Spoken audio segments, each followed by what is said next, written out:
क्या तुम सुन पा रहे हो उस अदृश्य आहट को जो समय की गहराइयों से निकलकर तुम्हारे जीवन के दरवाजे पर दस्तक दे रही है? क्या तुम्हें महसूस हो रही है वह हलचल जो केवल साधारण दिनों की नहीं बल्कि एक दिव्य परिवर्तन की सूचना दे रही है? क्योंकि शिवरात्रि में अब सिर्फ 3 दिन शेष बचे हैं। हां, केवल 3 दिन। और ये 3 दिन साधारण नहीं बल्कि तुम्हारे भाग्य की दिशा बदल देने वाले, तुम्हारे जीवन की धारा मोड़ देने वाले और तुम्हारे कर्मों के लेखे जोखे को हिला देने वाले दिन हैं। पूरा साल तुमने संघर्ष में बिताया, कभी आर्थिक परेशानी से जूझते हुए, कभी रिश्तों की उलझनों में उलझते हुए, कभी अपने ही मन की बेचैनी से हारते हुए। और उन अनगिनत रातों में जब नींद तुम्हारी आंखों से कोसों दूर थी, तब तुमने आकाश की ओर देखकर एक ही नाम पुकारा था, हे भोलेनाथ, बस इस बार मेरी सुन लो। और आज वही समय तुम्हारे सामने खड़ा है, वही अवसर तुम्हारे द्वार पर दस्तक दे रहा है, जब स्वयं महादेव की कृपा इस धरती पर उतरने को तैयार है। लेकिन सोचो, अगर तुमने इस अवसर को भी सामान्य दिन समझकर टाल दिया, अगर तुमने इसे भी केवल एक त्योहार समझकर अनदेखा कर दिया, अगर तुमने अपने मन की तैयारी नहीं की, तो शायद यह अवसर तुम्हारे हाथों से रेत की तरह फिसल जाएगा और तुम फिर पूरे वर्ष उसी कृपा की प्रतीक्षा करते रह जाओगे, यह सोचते हुए कि काश उस समय मैं जाग गया होता, काश मैंने उस पुकार को सुन लिया होता। आगे बढ़ने से पहले कमेंट में हर हर महादेव, ओम नमः पार्वती टाइप कर। शिवरात्रि केवल एक पर्व नहीं है, यह वह रात्रि है जब सृष्टि की ऊर्जा अपने चरम पर होती है, जब ब्रह्मांड की कंपनें बदल जाती हैं, जब देवता भी ध्यान में बैठते हैं, जब कैलाश की दिशा से अदृश्य आशीर्वाद की वर्षा होती है और जब एक सच्चे मन से बोला गया ओम नमः शिवाय सीधे महादेव के हृदय तक पहुंचता है। क्योंकि उन्हें दिखावा नहीं चाहिए, उन्हें केवल सच्चा भाव चाहिए, एक सच्ची पुकार चाहिए, एक सच्चा समर्पण चाहिए। अब केवल 3 दिन शेष हैं। पहला दिन तुम्हारे मन की तैयारी का, जिसमें तुम्हें अपने भीतर झांक कर देखना है कि कौन सा डर, कौन सा अहंकार, कौन सी नकारात्मकता तुम्हें शिव से दूर कर रही है। दूसरा दिन आत्मा की शुद्धि का, जिसमें तुम्हें अपने विचारों को पवित्र करना है, अपने शब्दों को संयमित करना है और अपने कर्मों को सुधारना है। और तीसरा दिन पूर्ण समर्पण का, जिसमें तुम्हें सब कुछ छोड़कर केवल एक नाम में डूब जाना है, महादेव। याद रखो, महादेव दयालु हैं, वे भोले हैं, वे एक लोटा जल से प्रसन्न हो जाते हैं, एक बेलपत्र से खुश हो जाते हैं, लेकिन वे उस दिल को तुरंत पहचान लेते हैं जो केवल स्वार्थ से भरा हो, और उस दिल को भी पहचान लेते हैं जो टूटकर, बिखर कर, सच्चाई से उनकी शरण में आया हो। और जब कोई सच्चे आंसुओं के साथ उन्हें पुकारता है, तो वे अपने भक्त को खाली हाथ नहीं लौटाते। सोचो, 3 दिन बाद वह रात आएगी जब हर मंदिर में घंटियों की गूंज होगी, जब हर हर महादेव का नारा आसमान को चीर देगा, जब भक्त पूरी रात जाग कर शिव का स्मरण करेंगे। और उसी रात महादेव देख रहे होंगे कि कौन केवल परंपरा निभा रहा है और कौन सच्चे मन से जाग रहा है, कौन केवल भीड़ का हिस्सा है और कौन वास्तव में अपनी आत्मा को जागृत कर रहा है। अगर तुमने इस बार सच्चे मन से शिवरात्रि का व्रत रखा, अगर तुमने अपने भीतर के क्रोध को त्याग दिया, अगर तुमने किसी से क्षमा मांग ली, अगर तुमने अपने मन को हल्का कर लिया, तो समझ लेना कि तुम्हारे जीवन में वह परिवर्तन शुरू हो जाएगा जिसकी तुमने कभी कल्पना भी नहीं की थी। क्योंकि शिवरात्रि की रात केवल पूजा की नहीं बल्कि पुनर्जन्म की रात होती है, आत्मिक जागरण की रात होती है, भाग्य के पुनर्लेखन की रात होती है। आगे बढ़ने से पहले कमेंट में हर हर महादेव, ओम नमः पार्वती टाइप करके। लेकिन अगर तुमने इन 3 दिनों को यूं ही व्यर्थ गंवा दिया, मोबाइल की स्क्रीन में खोकर, छोटी छोटी बहसों में उलझकर, या यह सोचकर कि अभी बहुत समय है, तो शायद यह अवसर तुम्हारे हाथ से निकल जाएगा। और समय किसी के लिए नहीं रुकता, न तुम्हारे लिए, न मेरे लिए और न ही किसी और के लिए। इसलिए आज से ही शुरुआत करो। अभी से अपने भीतर की नकारात्मकता को बाहर निकालो, अभी से अपने कमरे में एक दीपक जलाओ, अभी से ओम नमः शिवाय का जप शुरू करो। क्योंकि जब तैयारी पहले से शुरू होती है तो कृपा भी कई गुना बढ़कर मिलती है। और जब भक्त एक कदम आगे बढ़ता है तो महादेव 10 कदम आगे बढ़कर उसे अपने गले लगा लेते हैं। याद रखो, अब केवल 3 दिन शेष हैं और ये 3 दिन तुम्हारी किस्मत की दिशा तय करने वाले हैं। ये 3 दिन तुम्हारे भविष्य की नींव रखने वाले हैं। ये 3 दिन तुम्हारे जीवन में शिवत्व को जागृत करने वाले हैं। जब हम कहते हैं कि शिवरात्रि में केवल 3 दिन शेष बचे हैं, तो यह केवल कैलेंडर के पन्नों की बात नहीं होती। यह उस आध्यात्मिक दरवाजे की बात होती है जो साल में केवल एक बार पूरी तरह खुलता है। वह दरवाजा जहां से अनंत ऊर्जा, अनंत क्षमा और अनंत आशीर्वाद इस धरती पर उतरते हैं। और जो सजग होता है वही उस ऊर्जा को ग्रहण कर पाता है। बाकी लोग केवल भीड़ बनकर रह जाते हैं। तुमने शायद कई बार सुना होगा कि शिवरात्रि की रात स्वयं महादेव तांडव करते हैं। लेकिन क्या तुमने कभी यह समझने की कोशिश की कि उस तांडव का अर्थ क्या है? वह केवल विनाश का नृत्य नहीं, बल्कि तुम्हारे भीतर के अंधकार, तुम्हारे भीतर के भय, तुम्हारे भीतर के भ्रम और तुम्हारे भीतर के पापों का विनाश है। और अगर तुम उस रात जागे नहीं, अगर तुम उस क्षण सचेत नहीं रहे, तो वह परिवर्तन तुम्हारे जीवन को छूकर निकल जाएगा और तुम्हें पता भी नहीं चलेगा। कहा जाता है कि इसी पावन रात में शिव और शक्ति का मिलन हुआ था। और जब शिव और शक्ति एक होते हैं तो ब्रह्मांड की ऊर्जा अपने चरम पर पहुंच जाती है।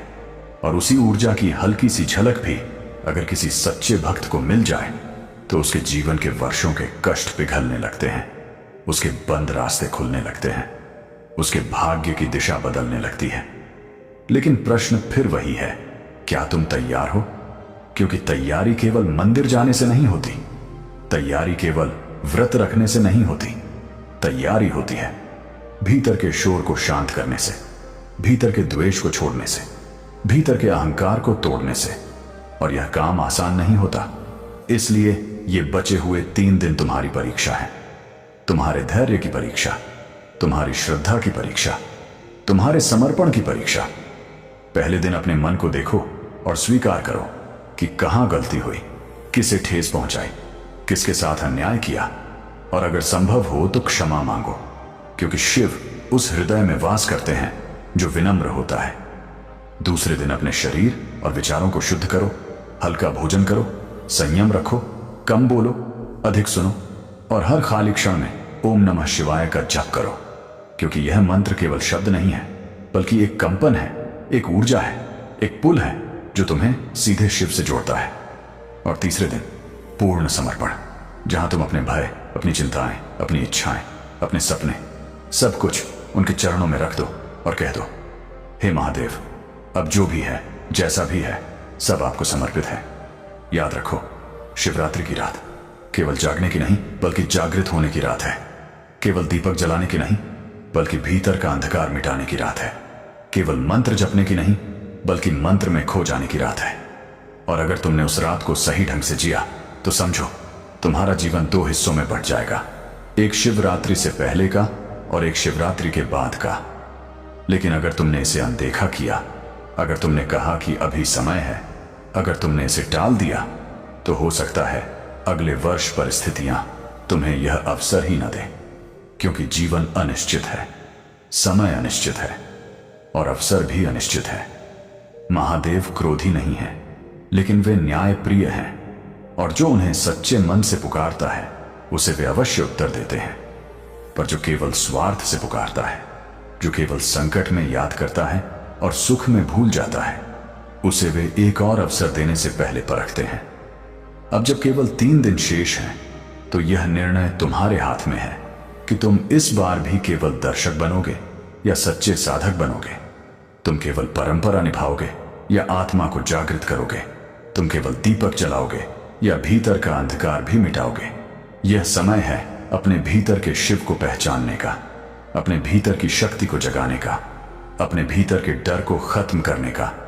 क्योंकि जब तुम भीतर से मजबूत होते हो, तब बाहरी परिस्थितियां तुम्हें हिला नहीं पाती।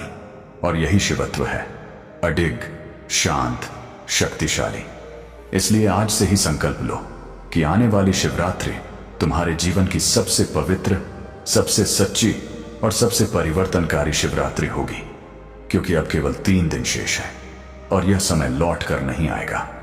जागो, तैयार हो जाओ और अपने जीवन को शिवमय बना लो। हर हर महादेव।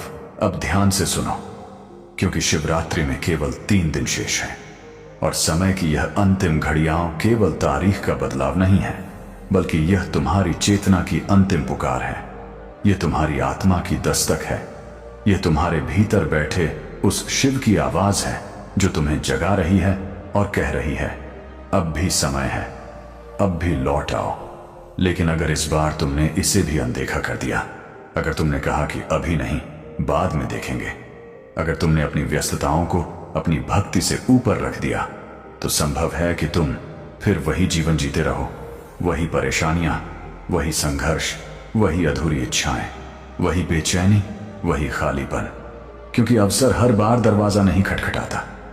सोचो जरा, कितनी बार जीवन ने तुम्हें संकेत दिए, कितनी बार तुम्हें भीतर से लगा कि कुछ बदलना चाहिए, कितनी बार तुम्हें लगा कि अब बस बहुत हो गया, अब मुझे आध्यात्मिक रूप से जागना चाहिए, लेकिन हर बार तुमने उसे टाल दिया।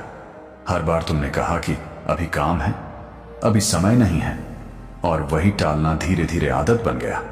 वही आदत भाग्य बन गई और वही भाग्य तुम्हारी परिस्थितियों का कारण बन गया। शिवरात्रि केवल पूजा का अवसर नहीं है, यह टालने की आदत तोड़ने का अवसर है। यह अपने जीवन की दिशा बदलने का अवसर है। यह अपने कर्मों की धारा मोड़ने का अवसर है। और जब ब्रह्मांड स्वयं तुम्हें यह मौका दे रहा है, जब स्वयं महादेव की ऊर्जा इस धरती पर उतरने वाली है, तो क्या तुम फिर भी सोए रहोगे? याद रखो, हर साल लाखों लोग शिवरात्रि मनाते हैं। मंदिरों में भीड़ लगती है, घंटियां बजती हैं, भजन गूंजते हैं, लेकिन कृपा उसी पर बरसती है जो भीतर से जागा हुआ हो, जो केवल रस्म न निभा रहा हो, बल्कि सच्चे भाव से समर्पित हो, जो केवल हाथ जोड़कर खड़ा ना हो, बल्कि दिल से झुका हुआ हो। अगर इस बार तुम सच्चे मन से तैयार हुए, अगर तुमने इन 3 दिनों में अपने मन को साफ किया, अगर तुमने किसी को दिल से माफ किया, अगर तुमने अपने अहंकार को थोड़ा भी कम किया, अगर तुमने सच्चे आंसुओं के साथ ओम नमः शिवाय का जप किया, तो समझ लेना कि तुम्हारी किस्मत की दिशा बदलने लगी है। भले तुम्हें तुरंत दिखाई न दे, लेकिन ब्रह्मांड के स्तर पर परिवर्तन शुरू हो चुका होगा। तीसरा प्रहर, जागरण और समर्पण का समय। रात का यह हिस्सा सबसे कठिन होता है, क्योंकि नींद सबसे अधिक आती है, शरीर थकने लगता है, और यही परीक्षा शुरू होती है। क्योंकि शिवरात्रि केवल पूजा की नहीं, बल्कि जागरण की रात है। और जागरण का अर्थ केवल आंखें खुली रखना नहीं, बल्कि चेतना को जागृत रखना है। इस समय भजन सुनो, शिव तांडव स्तोत्र का पाठ करो, महामृत्युंजय मंत्र का जाप करो, और हर शब्द को महसूस करो जैसे तुम केवल सुन नहीं रहे, बल्कि जी रहे हो। क्योंकि जब तुम थकान के बावजूद जागते हो, तो वह समर्पण महादेव तक सीधा पहुंचता है। चौथा प्रहर, कृपा और मौन का समय। भोर से पहले का समय सबसे पवित्र माना जाता है, जब वातावरण शांत होता है, जब पक्षियों की पहली ध्वनि सुनाई देने लगती है। और यही वह क्षण है जब तुम्हें कुछ देर मौन में बैठना है, आंखें बंद करके केवल श्वास को देखना है और महसूस करना है कि तुम अकेले नहीं हो। तुम्हारे भीतर भी वही चेतना है जो शिव में है। इस समय कुछ मत मांगो, केवल धन्यवाद दो, क्योंकि जब तुम बिना मांगे धन्यवाद देते हो, तब सबसे बड़ा वरदान मिलता है। और जब सूर्योदय हो, तो यह महसूस करो कि तुम वही व्यक्ति नहीं रहे जो पिछली शाम थे। क्योंकि अगर तुमने यह रात सच्चे मन से जिया है, तो तुम्हारे भीतर कुछ न कुछ अवश्य बदल चुका होगा। लेकिन याद रखो, यह सब अचानक नहीं होगा। यह तैयारी इन बचे हुए 3 दिनों में शुरू होगी। अगर तुम अभी से अपने मन को शांत करना शुरू करोगे, अभी से क्रोध कम करोगे, अभी से किसी को क्षमा करोगे, अभी से मंत्र जप शुरू करोगे। शिवरात्रि की रात चमत्कार की घोषणा नहीं करती, वह चुपचाप भीतर परिवर्तन करती है। और वही परिवर्तन धीरे धीरे तुम्हारी परिस्थितियों में दिखाई देता है। इसलिए अब भी समय है, सिर्फ 3 दिन शेष हैं। इन 3 दिनों को साधारण मत जाने दो, इन्हें तैयारी, शुद्धि और समर्पण में बदल दो। क्योंकि जब भक्त सच्चे मन से एक कदम बढ़ाता है, तो महादेव 10 कदम आगे बढ़कर उसे गले लगा लेते हैं। जागो, तैयार हो जाओ, और इस बार शिवरात्रि को अपने जीवन का सबसे पवित्र कल्पना करो। शिवरात्रि की वह पवित्र रात्रि बीत चुकी है। दीपक की लौ धीरे धीरे शांत हो चुकी है। मंत्रों की ध्वनि अब मौन में विलीन हो चुकी है। लेकिन क्या सच में सब समाप्त हो गया है? लेकिन अगर तुमने इसे हल्के में लिया, अगर तुमने कहा कि भगवान तो हर दिन है, अगर तुमने यह सोचकर खुद को बहला लिया कि अगले साल कर लेंगे, तो याद रखो, अगला साल किसी के लिए निश्चित नहीं होता। जीवन का कोई भरोसा नहीं, समय का कोई भरोसा नहीं, और अवसर का तो बिल्कुल भी भरोसा नहीं। महादेव भोले हैं, परंतु वे न्यायप्रिय भी हैं। वे दयालु हैं, परंतु वे सत्य के पक्षधर भी हैं। वे प्रेम के सागर हैं, परंतु वे कर्म के नियमों को नहीं तोड़ते। और अगर तुमने अपने कर्मों को नहीं बदला, अपने विचारों को नहीं सुधारा, अपने भीतर की नकारात्मकता को नहीं छोड़ा, तो केवल एक दिन की पूजा से सब कुछ नहीं बदलेगा। बदलाव के लिए भीतर की सच्चाई चाहिए, और यही 3 दिन तुम्हें वह सच्चाई देने आए हैं। अब निर्णय तुम्हारे हाथ में है। क्या तुम इस बार भी केवल भीड़ का हिस्सा बनोगे, या सच में साधक बनोगे? क्या तुम केवल दीपक जलाओगे, या अपने भीतर का अंधकार भी मिटाओगे? क्या तुम केवल व्रत रखोगे, या अपने मन के विकार भी छोड़ोगे? 3 दिन बाद जब वह पवित्र रात्रि आएगी, जब पूरा वातावरण हर हर महादेव से गूंज उठेगा, जब मंदिरों की रोशनी आसमान तक जाएगी, जब भक्त आंसुओं के साथ प्रार्थना करेंगे, तब महादेव देख रहे होंगे कौन केवल दिखावे में है और कौन सच्चे भाव में है। और उस क्षण, उस दिव्य क्षण में तुम्हारा नाम भी लिखा जा सकता है उन भक्तों की सूची में जिन पर विशेष कृपा बरसी, जिनकी बंद किस्मत खुली, जिनके अटके काम बने, जिनकी परेशानियां हल्की हुई, जिनके जीवन में नई शुरुआत हुई। लेकिन वह सूची अपने आप नहीं बनती, वह बनती है श्रद्धा से, वह बनती है समर्पण से, वह बनती है जागरूकता से। इसलिए अभी भी समय है, सिर्फ 3 दिन शेष हैं। इन 3 दिनों को सामान्य मत समझो। इन 3 दिनों को अपने जीवन का टर्निंग पॉइंट बना दो। अपने कमरे में एक दीप जलाओ, अपने मन में एक संकल्प जगाओ, अपने होंठों पर एक मंत्र लाओ, और अपने हृदय में महादेव को बसा लो। क्योंकि जब भीतर शिव जागते हैं, तब बाहर की दुनिया बदलने लगती है। जागो, संकल्प लो, और इस बार शिवरात्रि को केवल त्योहार नहीं, बल्कि अपने जीवन का पुनर्जन्म बना दो। रुक जाओ एक पल और अपने हृदय की धड़कनों को सुनो, क्योंकि शिवरात्रि में अब सिर्फ 3 दिन शेष बचे हैं। और यह केवल समय का संकेत नहीं, बल्कि एक अदृश्य दृष्टि का संकेत है। ऐसा संकेत जो बता रहा है कि इस समय तुम्हारे हर विचार, हर भावना, हर संकल्प को ब्रह्मांड रिकॉर्ड कर रहा है। जैसे स्वयं महादेव शांत बैठकर अपने भक्तों की तैयारी को देख रहे हो। तुम सोचते हो कि कोई नहीं देख रहा, तुम सोचते हो कि तुम्हारी लापरवाही, तुम्हारा टालना, तुम्हारा आधा अधूरा समर्पण किसी को दिखाई नहीं देता। लेकिन शिव तो अंतर्यामी है। वे बाहर से पहले भीतर को देखते हैं, वे शब्दों से पहले भाव को सुनते हैं, वे पूजा से पहले नियत को परखते हैं। अब केवल 3 दिन बचे हैं, और ये 3 दिन तुम्हारी नियत की परीक्षा है। पहले दिन तुम क्या चुनोगे? पुरानी आदतें या नई शुरुआत? नकारात्मक सोच या सकारात्मक संकल्प? आलस्य या जागृति? क्योंकि शिवरात्रि की रात अचानक चमत्कार नहीं करती। चमत्कार की नींव इन 3 दिनों में रखी जाती है, और जो जितनी गहराई से तैयारी करता है, उतनी ही गहराई से कृपा को अनुभव करता है। कहा जाता है कि जब समुद्र मंथन हुआ था, तब सबसे पहले विष निकला था, और पूरा ब्रह्मांड डर गया था, कोई आगे नहीं आया था। तब शिव ने वह विष अपने कंठ में धारण किया, क्योंकि वे केवल देवों के नहीं, बल्कि संपूर्ण सृष्टि के रक्षक हैं। और उसी क्षण वे नीलकंठ बने। अब सोचो, क्या तुम भी अपने भीतर के विष को पहचान पा रहे हो?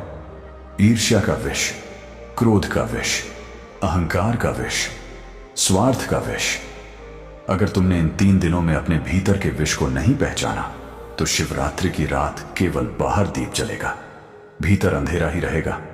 लेकिन अगर तुमने साहस करके अपने भीतर झांका, अगर तुमने स्वीकार किया कि हां, मुझसे गलतियां हुई हैं, हां, मुझे बदलना है, हां, मुझे सच्चा बनना है, तो वही स्वीकार करना तुम्हारे लिए सबसे बड़ा अभिषेक बन जाएगा।